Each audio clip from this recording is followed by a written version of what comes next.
જગન્નાથ મિશ્ર નામના એક કૃષ્ણ ભક્ત હતા. ખૂબ વિદ્વાન હતા અને શ્રીમદ ભગવદ્ ગીતા પર ભાષ્ય લખી રહ્યા હતા. તેમાં 9મા અધ્યાયનો 22મો શ્લોક આવ્યો.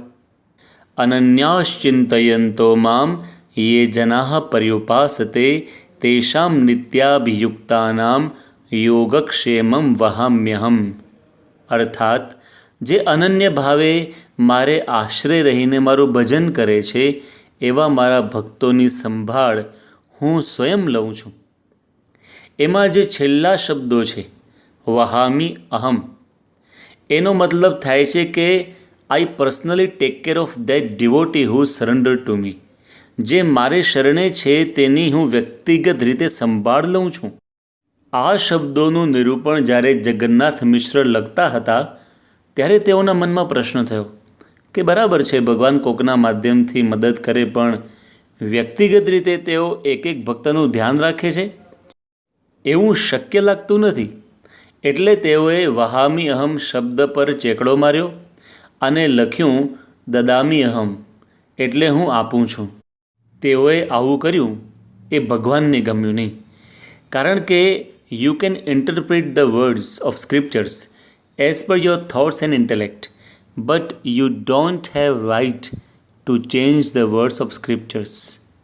આપણે શાસ્ત્રોના શબ્દોનું નિરૂપણ આપણી બુદ્ધિને વિચારો પ્રમાણે કરી શકીએ એમાં ના નથી, પરંતુ શાસ્ત્રોના શબ્દો બદલવાનો અધિકાર કોઈને નથી. બન્યું એવું કે બીજા દિવસે જગન્નાથ મિશ્ર સવારના પોરમાં ઉઠ્યા.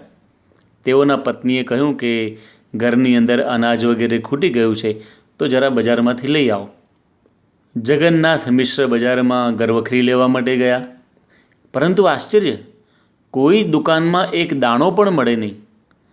આ બાજુ શ્રી કૃષ્ણ ભગવાન એક બાળકનું રૂપ ધારણ કરી માથે દાળ ચોખાની 2 મોટી ગુણો મૂકી તેમના ઘરમાં જઈને બારણું ખખડાવ્યું. જગન્નાથ મિશ્રના પત્નીએ બારણું ખોલ્યું અને જોયું તો એક 9-10 વર્ષના બાળક પર આટલો બધો ભાર. તરત તેઓએ અનાજની ગુણો ઉતારીને પૂછ્યું, હે બેટા, તું કોણ છે? બાળકે કહ્યું, હું તો અહીંયા શેરીમાં રહેનારો બાળક છું, તમારા પતિએ આ અનાજ મોકલાવ્યું છે. ત્યારે જગન્નાથ મિશ્રના પત્નીએ કહ્યું, પણ આટલું વજનદાર તારી પાસેથી કેમ ઉપડાવ્યું? તારે ના પાડવી જોઈએ ને. બાળકે કહ્યું, મેં ના પાડી હતી, પણ તમારા પતિએ મારા ગાલ પર માર્યું, જો આ મારા ગાલ પર નિશાન. જગન્નાથ મિશ્રના પત્નીને આશ્ચર્ય તો થયું કે મારા પતિ કોઈ દિવસ કોઈને ખખડાવે નહીં અને આ બાળકને માર્યું. એમને દુઃખ બહુ થયું એટલે કહ્યું કે બેટા, તું એક કામ કર, અહીંયા બેસ, હમણાં મારા પતિ આવશે, હું એમને પૂછું છું કે એમણે આવું કેમ કર્યું. બાળક કહે, ના ના, મને વધારે મારે તો, એમ કહીને બાળક ત્યાંથી જતું રહ્યું. સાંજ પડી. જગન્નાથ મિશ્ર દુઃખી, ઉદાસ અને ખાલી હાથે ઘરે આવ્યા અને એમાં વળી પત્નીએ ગુસ્સે થઈને પૂછ્યું, આ તમે શું માંડ્યું છે? નાના બાળક પાસે અનાજની ગુણો ઉપડાવો છો, ના પાડે તો મારો છો. જગન્નાથ મિશ્રે કહ્યું, અરે તું શું બોલે છે, મને કંઈ સમજાતું નથી. કયું બાળક, કયું અનાજ? આજે તો મને બજારમાંથી એક દાણોય મળ્યો નથી.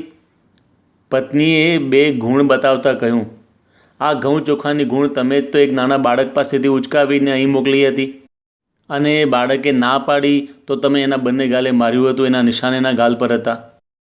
અને આટલું જ્યાં જગન્નાથ મિશ્રે સાંભળ્યું ત્યાં જ તેઓની આંખોમાં આંસુ આવી ગયા અને સમજાયું કે મેં જે વહામી અહમ શબ્દો પર ચેકડો માર્યો છે ને તે ભગવાનને ગમ્યું નથી.